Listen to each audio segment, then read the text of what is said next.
नमस्ते बच्चों, आज के इस वीडियो में ब्रिज कोर्स 2026-27 कक्षा 9वीं गणित की विद्यार्थी कार्य पुस्तिका के अध्याय 1 संख्या बोध इसके कार्यपत्रक नंबर 6 से लगा करके तो कार्यपत्रक नंबर 10 तक सभी कार्यपत्रक के उत्तर विथ एक्सप्लेनेशन के साथ इस वीडियो में मैं आपको बताऊंगा। अगर आपको ये वाले कार्यपत्रक के उत्तर देखना है तो इससे पहले ऑलरेडी मैंने एक वीडियो अपलोड कर दी है, वहाँ पे जा कर के आप सभी कार्यपत्रक के उत्तर कंप्लीट कर सकते हैं। और सारे जो आपके कार्यपत्रक दिए हैं, कार्यपत्रक नंबर 1, 2, 3, 4 और 5, इन्हें आप समझ सकते हैं, क्योंकि इस वीडियो में हम आपके कार्यपत्रक नंबर 6, 7, 8, 9 और 10 के उत्तर देखेंगे। तो चलिए बच्चों, हम चलते हैं आपके कार्यपत्रक नंबर 6 की तरफ। और कार्यपत्रक नंबर जो आपका 6 दिया है उसकी तरफ बढ़ते हैं। तो यहाँ से बच्चों आप देख सकते हो प्राकृत संख्याएं 1.6 कार्यपत्रक नंबर 6 हमारा दिया है। और वस्तुओं की गणना में आने वाली संख्याएं ही प्राकृत संख्याएं हैं, इन्हें n से प्रदर्शित करते हैं। इस तरह से बताया है। कार्यपत्रक नंबर 1 का पहले नंबर का प्रश्न हम देखते हैं। इसमें दिया है सत्य असत्य लिखिए। प्राकृत संख्याएं 1 से प्रारंभ होती हैं, यह आपका आएगा सत्य। नेक्स्ट है 345 एक प्राकृत संख्या है, यह भी है हमारा सत्य। 49 और 51 के बीच की प्राकृत संख्या 48 है, यह है असत्य। नेक्स्ट है 1 और 10 के बीच 10 प्राकृत संख्याएं हैं, यह है असत्य। अगला है प्रथम 3 प्राकृत संख्याएं 1, 2, 3 है, तो यह हमारा आएगा सत्य। नेक्स्ट है प्रथम 4 प्राकृत संख्याएं 0, 1, 2, 3 है, तो यह है असत्य। अगला है 96 के पहले आने वाली प्राकृत संख्या 97 है, असत्य आएगा क्योंकि 96 के बाद में आती है। इसके बाद है हमारे पास में अगला प्रश्न 46 व 48 के मध्य की प्राकृत संख्या 47 है, तो यह है सही। 94 के बाद प्राकृत संख्या 95 आती है, यह भी सही है। प्राकृत संख्याएं 1 से शुरू होकर अनंत तक जाती हैं, यह भी सत्य है। अब है हमारे पास प्रश्न क्रमांक 2। खाली बॉक्स में प्राकृत संख्या इस प्रकार लिखिए कि संख्याएं क्रमागत हों। देखो, क्रमागत करने के लिए 48 था, फिर 49 लिखा, फिर 50 आया। 68 था, 69 लिखा, 70 आया। 100 था, 101 लिखा, 102 आया। अगले प्रश्नों में 14 था, 15 लिखा, 16 आया। फिर 712, 713, 714। 914 के पहले 913 और बाद में 915। 46, 47, 48, 49। नेक्स्ट है हमारे पास 29 दिया था, तो 29 से पहले 28 लिखा, 29 के बाद 30 लिखा। 110 दिया, 109 दिया था, फिर 110, फिर 111। 120 दिया था, 120 से पहले 119 आता है, तो यह लिखा। 120 के बाद 121 आता है, तो फिर यह लिखा। अभी हमारे पास पूर्ण संख्याएं 1.7 कार्यपत्रक नंबर 7 हमें दिया है। चलिए इसे हम सॉल्व करते हैं। सही विकल्प चुन करके लिखिए। सबसे छोटी पूर्ण संख्या है। 4 ऑप्शन दिए हैं ABCD, सही उत्तर हमारा आएगा ऑप्शन डी 0। नेक्स्ट है सबसे बड़ी पूर्ण संख्या होती है, तो निर्धारण नहीं किया जा सकता, ऑप्शन डी हमारा सही उत्तर है। 9 और 11 के बीच की पूर्ण संख्या, 9 और 11 के बीच की पूर्ण संख्या हमारी 10 है, इसलिए उत्तर ए वाला 10 सही है।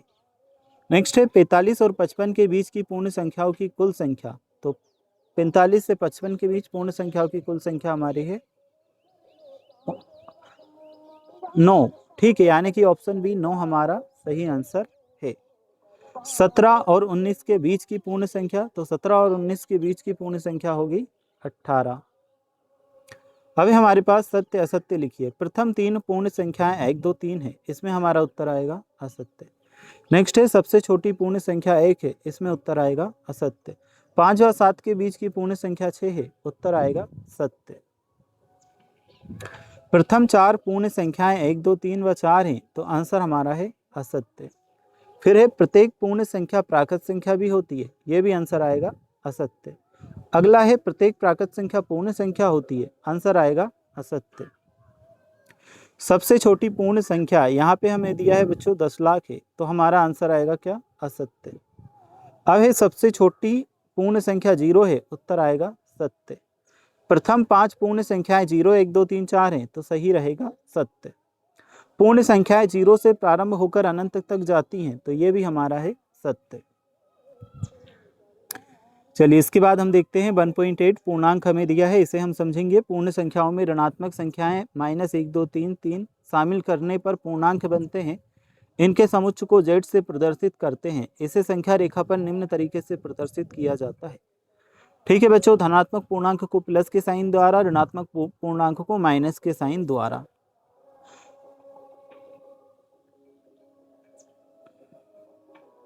देखो, वह पूर्णांक जिसके पहले धनात्मक प्लस का चिन्ह होता है या कोई चिन्ह नहीं होता, उसे हम क्या कहते हैं? धनात्मक पूर्णांक। जैसे कि 1 2 3 4। ऋणात्मक पूर्णांक जिसके आगे माइनस का चिन्ह होता है, जैसे कि 1 2 3 4। कार्यपत्रक 8, निम्न संख्या रेखा पर प्रदर्शित बिंदु के लिए पूर्णांक लिखिए। तो देखो, ये संख्या रेखा पर बिंदु के लिए प्रदर्शित पूर्णांक हमें लिखने थे। तो ए के लिए हमने लिखा -1, बी के लिए लिखा 2, सी के लिए आएगा -6, डी के लिए 5 और ई के लिए -3, क्योंकि ये सभी हमें यहाँ पे संख्या रेखा पर दिए गए थे। अब है हमारे पास प्रश्न क्रमांक 2। चलिए इसे हम देखते हैं। 4 -2 -4 0 6 -1 संख्या रेखा पर निम्न को पूर्णांक को दर्शाइए। तो देखो बच्चों, 0 से इधर माइनस में चलेगा, 0 से इधर प्लस में चलेगा। जैसे -1 -2 -3 -4 -5, 0 से आगे 1 2 3 4 5 6 7। अब हमें 4 को दर्शाना है, तो देखिए 0 यहाँ है, 1 2 3 और यहाँ लगभग आपका 4 आएगा, तो ये हमने 4 को दर्शाया।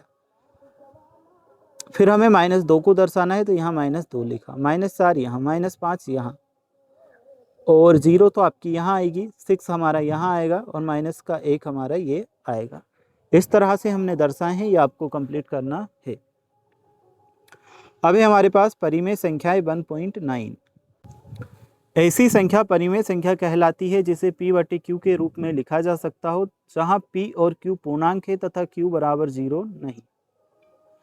परिमेय संख्याओं को q से प्रदर्शित करते हैं। उदाहरण दिया है 0.3, -2/3, 1/2, 9/-5 आदि परिमेय संख्याएं हैं।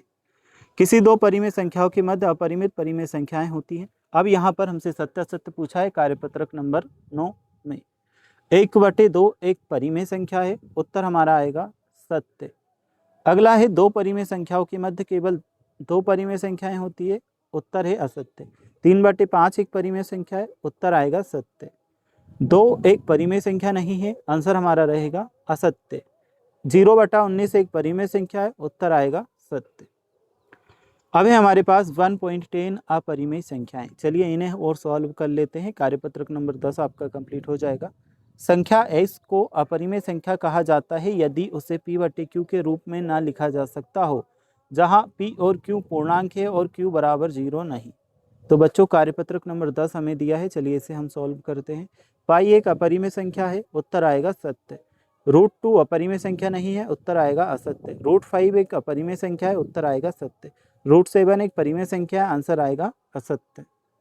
अपरिमेय संख्या को p/q के रूप में लिखा जा सकता है जहां p और q पूर्णांक है और q बराबर 0 नहीं, आंसर हमारा आएगा असत्य। अब है सही जोड़ी मिलाइए। तो मैच द कॉलम्स हमें किस तरह से दिए हैं, किस तरह से मिलाने हैं, चलिए बताता हूँ। परिमेय संख्या को 1/2 से, अपरिमेय संख्या आपका होगा √7। नेक्स्ट है p/q, जहाँ p और q पूर्णांक है और q बराबर 0 नहीं के रूप में लिखा जा सकता है, ये आएगी आपकी परिमेय संख्या जस्ट सामने, और ये आपकी आएगी, ये तो आपकी परिमेय संख्या आएगी और ये आपकी आएगी अपरिमेय संख्या। ठीक है, इधर मैंने लिख भी दिया है ताकि आपको समझ आ जाए। तो इस तरह से मैच आप कर लेना, जैसे मैंने जोड़ी की है, यहाँ यहाँ यहाँ और यहाँ। बताइए कि नीचे दी गई संख्या अपरिमेय संख्या है या नहीं। तो बच्चों, पहले हमारी अपरिमेय संख्या है, दूसरी हमारी अपरिमेय संख्या है, तीसरी भी अपरिमेय संख्या है, चौथी अपरिमेय संख्या नहीं है।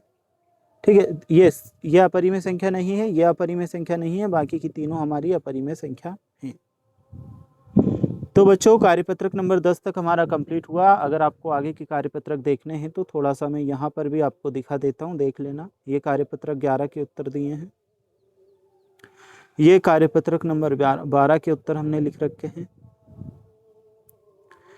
सारे प्रश्नों के आपको यहीं से देखने को मिल जाएंगे। इधर आपको कार्यपत्रक नंबर 13 के भी उत्तर देखने को मिल जाएंगे।